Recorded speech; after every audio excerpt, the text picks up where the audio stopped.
Hi అండి. అందరికీ నమస్తే. నేనైతే ఈ శ్రావణ మాసానికి ముందుగా క్లీనింగ్ అయితే చేయలేకపోయానండి. ఇక శ్రావణ మాసం మొదలైన తర్వాత అయితే క్లీనింగ్ సెక్షన్ పెట్టుకున్నాను. తొలి వారం అయితే అందుకే నేను ఏమీ చేయలేదండి ఇంట్లో. శని, ఆది, సోమవారాలు 3 రోజులు పట్టిందండి నాకు క్లీనింగ్ చేయడానికి. ఇంక ఉన్నయన్నీ స్టీల్ సామానంతా తోమి పెట్టేశాను. కిందవైతే రోజు వాడేటియే కాబట్టి స్పెషల్‌గా ఇంత తోమలేదండి. నీట్‌గా తుడిచిపెట్టేసాను. రోజు మార్చి రోజు తోముతూనే ఉంటాం కాబట్టి. పైవన్నీ మాత్రం నీట్‌గా క్లీన్ చేసేసి ఆరిన తర్వాత అన్నీ సర్దేశానండి. నేనైతే వీడియో తీయలేదు పైవన్నీ శుభ్రం చేసేటప్పుడు. ఒక్కదాన్నే కదా! నాకు వీడియో తీసేవాళ్ళు కూడా ఎవరు లేరండి. అందుకని తీయలేకపోయాను. ఇక షెల్ఫ్‌లన్నీ ఒకటమ్మిడ ఒకటి శుభ్రం చేసుకుంటూ ఏమైనా తోమాల్సినవి ఉంటే బయట వేసేస్తున్నాను. నీళ్లు వేసి నానబెట్టేస్తే ఇవన్నీ క్లీన్ చేసుకున్న తర్వాత మనం వెళ్లి తోముకోవచ్చని. నేను నెలకు ఒకసారి ఖచ్చితంగా అయితే శుభ్రం చేస్తానండి. శ్రావణ మాసం అనే కాదు ప్రతి నెల శుభ్రం చేస్తాను. కాకపోతే ఒక్కొక్కసారి బాగా డీప్ క్లీనింగ్ చేస్తాను. ఒక్కొక్కసారి పైన అలా తుడిచేస్తానండి. ఇక ఇప్పుడైతే నేను ఈ డబ్బాలు ఈ మధ్యనే తోమానండి. అందుకని పైన తుడిచేస్తున్నాను టిష్యూ పెట్టి. ఇక పర్వాలేదు నీట్‌గానే ఉన్నాయి.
ఇక ఇదైతే రెండో రోజండి. ఈ డబ్బాలన్నీ తీసేసి నీట్‌గా షెల్ఫ్‌లో అయితే తుడిచేస్తున్నాను. బాటిల్స్ కూడా సామాను మనము వేరే వాటిలోకి మార్చుకోకుండా నీట్‌గా వాష్ చేసుకున్నట్టే ఉంటాయండి. విమ్ లిక్విడ్‌లో ఏసి క్లాత్ పెట్టి తుడిస్తే. నేను ఆ వీడియో షార్ట్ వీడియో తీసి పెట్టానండి. ఇక ఇక్కడైతే ఓపెన్‌గా ఉన్నిందండి వాటర్ బాటిల్స్ అవి పెట్టుకోవడానికి. మీరు ఇంతకుముందు వీడియోలో చూసినట్లయితే. ఇక అది కూడా నేను మార్చేసి ఈ ర్యాక్ అయితే తెచ్చి పెట్టుకున్నానండి. ఇదైతే కొంచెం దుమ్ము పడకుండా ఉంటుంది కదా అని. తర్వాతొచ్చి విండోకి నెట్టేసాం కదండీ! ఆ నెట్ క్లీన్ చేస్తున్నానండి తీయకుండానే. అంటే శ్రమ కొంచెం తగ్గించుకుందామని నేను మళ్ళా టైలరింగ్ చేసుకోవాలి కాబట్టి వాటర్‌లో లిక్విడ్ వేసేసి బాగా తుడిచేసానండి. నీట్‌గా వచ్చేసింది. ఇక చూసారు కదా పై సామానంతా. నేను ఒకరోజు ముందే ఇవన్నీ బాగా తోమేసి ఎండకి ఆరబెట్టేసి సర్దేసుకున్నానండి.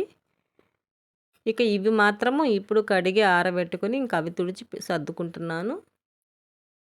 ఇలా చేసుకుంటే మనకేందంటే టైం సేవ్ అవుతుంది. అన్నీ ఒకేసారి చేయాలంటే చేయలేమండి.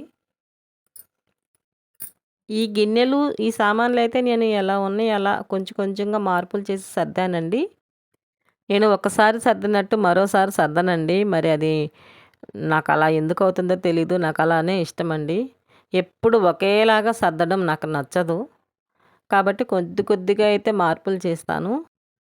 ఇక ఇక్కడైతే ఆయిల్ పెట్టుకున్నానండి. మరి చల్లదనానికేమో కొంచెం అడుగున గడ్డ కట్టినట్టుగా ఉంటుంది. వెనక ఉండే బాటిల్‌లో మాత్రం ఎప్పుడైనా కాచిన ఆయిల్ వేస్తానండి. ఇకైతే నేను వండిని ఇక్కడ పెట్టుకుంటాను. కూరలు, అన్నము.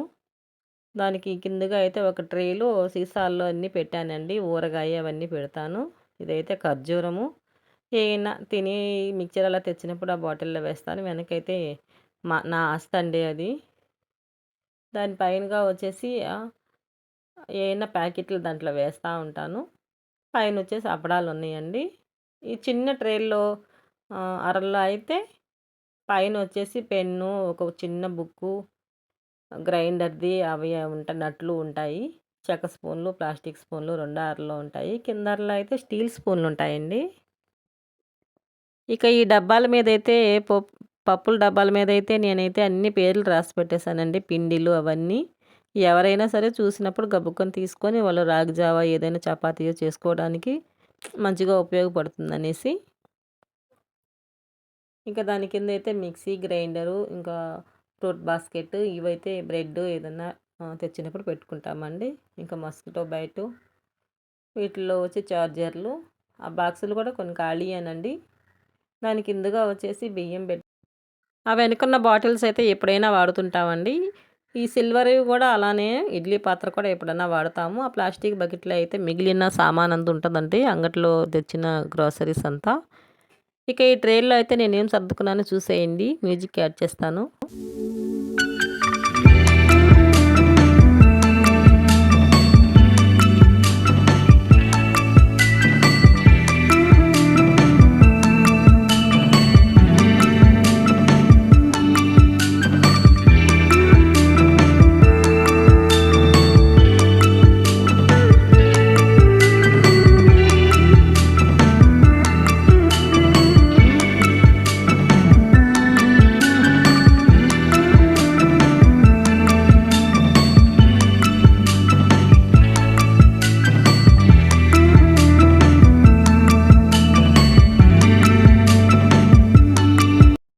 ఇక ఇక్కడైతే నేను ఎక్కువగా వంటకి కుండలే వాడతానండి. మట్టి కుండలు. ఎప్పుడైనా నాన్ స్టిక్ వాడతాను. ఇంకా అవి డీప్ ఫ్రైలకి ఏదన్నా కావాలంటే మాత్రము అల్యూమినియమే వాడతానండి. ఎక్కువ మందికి వంట చేయాలంటే స్టీలు కుండలు మనకు సెట్ కావు కదండీ. కాబట్టి అల్యూమినియం కూడా ఉండాల్సిందే. మనకు తప్పదింక. ఇక వీటిల్లో అయితే పైనంతా వాటర్ బాటిల్స్ పెట్టానండి. కిందైతే కవర్లు పెట్టానండి నేను. గార్బేజ్ కవర్లు లెక్క డస్ట్‌బిన్‌లో వేయడానికి పనికొస్తాయని అక్కడ పెట్టాను. తర్వాత ఈ పక్క ఇటు వస్తే కుక్కర్ అండి పెద్దది. ఎప్పుడైనా బిర్యానీ కానీ, ఏదైనా చికెనో, మటనో కానీ నేను దాంట్లో పెడతాను. ఇక చాపర్‌లయితే ఇటు వాడేది పెట్టుకున్నానండి. ఇటు ఉండేటివయితే ఎప్పుడైనా వాడేటివి. పై షెల్ఫ్ అయితే ఖాళీయేనండి పైయార. ఇక దీంట్లో అయితే బెండకాయలు, టమోటాలు, అల్లం పెట్టానండి. కాయగూరలు కూడా చాలా బాగున్నాయండి. దాని కిందైతే వెల్లుల్లి పెట్టాను. కింద అయితే ఉల్లిపాయలండి. కొద్దిగా మనం సందుండేటట్టు పెట్టుకున్నామంటే చాలండి. ఇక ఇక్కడైతే మనము రోళ్ళు ఉన్నాయండి 2. ఇంకా చాకులు అవన్నీ లైటర్ పెట్టుకున్నాను. ఇంక ఇవైతే 2 రకాల ఆయిల్లండి. మధ్యలోది మాత్రం నెయ్యండి. నెయ్యిదైతే ఖాళీగానే ఉంది నింపాలి. ఇక పైనొస్తే ఇక్కడ పైనైతే నేను తక్కువగా వాడేటివి పెట్టుకున్నానండి. మినపప్పు, వేరుశనగపప్పు, కందిపప్పు స్టాక్ పెట్టుకుంటానండి. పెసలున్నాయి. ముడి పెసలు. తర్వాత పొట్టు మినపప్పండి. ఇక దాని కిందగా వచ్చి ఇక్కడ ప్లాస్టిక్‌వి ఉన్నాయండి. అవన్నీ తీసేసి నేను గాజు సీసాలైతే పెట్టాను. ఇక వాటిల్లో అయితే పెసరపప్పు ఒకటైతే ఖాళీ అండి. పచ్చి శనగపప్పు, శనగలు, వరి నూకండి, గోధుమ రవ్వ, టీ పొడి, పంచదార పెట్టుకున్నానండి ఇక్కడ అయితే. ఇవి గాజు సీసాలు మనకు చూడడానికి గూడా మంచి లుక్‌గా ఉంటాయి. కానీ జాగ్రత్తగా మనం వాష్ చేసుకోవడం గానీ, చేయడం గానీ చెయ్యాలండి. లేకపోతే తొందరగా పగిలిపోతాయి. దాని కింద అరలో వచ్చేసి ఇవన్నీ స్పైసీవండి. ఇలాచీ, బిర్యానీ పౌడరు, బిర్యానీ ఆకు, చెక్క, లవంగాలు, జాజిపత్రి, జాజి పువ్వు అనాస పువ్వు, మరాఠీ మొగ్గలు అవన్నీ పెట్టుకున్నానండి.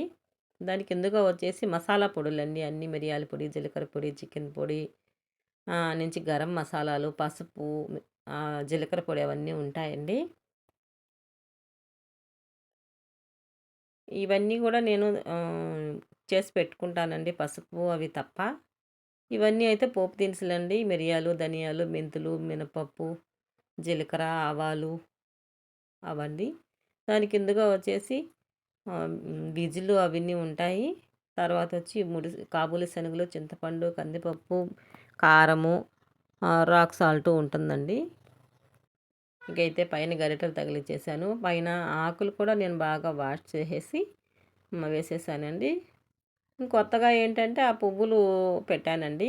బాగున్నాయి అక్కడ చూడడానికి.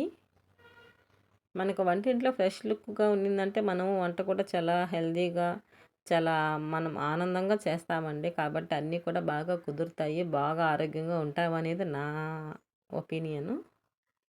ఇంక ఈ తలపనక షెల్ఫ్‌లోకొస్తే హనీ బాటిల్స్ అండి. తర్వాత తాటి బెల్లము. ఇదొచ్చి కస్టర్డ్ ఆయిల్ అండి. దాని కిందగా వచ్చేసి పచ్చి బఠానీ, డబుల్ బీన్స్, ఇదైతే పాప్కార్న్ గింజలండి. మొక్కజొన్న గింజలు, అలసందలు, ఇంకా రాజ్మా, వేయించిన నువ్వులండి. అవి ఆ బాటిల్స్‌లో పెట్టుకున్నాను. ఇక దాని కిందుగా అయితే బాదం పప్పు, జీడిపప్పు, వాల్నట్స్, పిస్తా పప్పండి. ఇక దాని కింద అరలో వచ్చేసి కలకండ అండి. కలకండ పలుకులు, వెనుక బార్లీ అండి. దాని వెనకాల బాదం బంక్ అంటారు కదండీ అది. దాని పక్కనే చియా సీడ్స్, నల్లగా ఉండేదేమో సబ్జా సీడ్స్ అండి. దాని తర్వాత వామ్ అండి. వామ్ కూడా అప్పుడప్పుడు నేను రసంలో కానీ అలా వాడుతూ ఉంటాను. ఇక దాని కింద అయితే చపాతీ పీట ఉంటుందండి. ఇక దాని కింద ఒక చాట్ ఉంటుంది. ఇవి ఈ బ్యాగులు అయితే క్యారేజ్ బ్యాగులండి. ఇక తర్వాత అయితే ఒక లుక్ వేసేయండి. నేనైతే ఇలా సర్దుకున్నానండి. ఇలా ఉన్నాయంటే మనం శ్రావణ మాసాలప్పుడు కూడా పూజలప్పుడు కూడా మనం త్వరగా పనులన్నీ చేసేసుకొని ఏదో కొంచెం ప్రసాదం చేసేసి హ్యాపీగా మనం పూజ చేసుకోవచ్చు అనేది నా ఆలోచన. ఏమంటారు మీరు? మీరు కూడా ఇల్లు క్లీనింగ్ చేసేసుకున్నారా? ఏమైనా మనం ఒక్కసారి ఈ ఇంటిని గానీ, కిచెన్‌ని గానీ క్లీనింగ్ చేసుకున్నప్పుడు దాన్ని పదే పదే చూసుకోవాలనిపిస్తుంది కదండీ! మీరు కూడా ఇంతేనా? ఓకేనండి. మీకు ఈ వీడియో గనుక నచ్చినట్లయితే లైక్ చేయండి. మీకు తెలిసిన వారికి షేర్ చేయండి. సబ్స్క్రైబ్ చేయండి friends. Okay. Thank you for watching.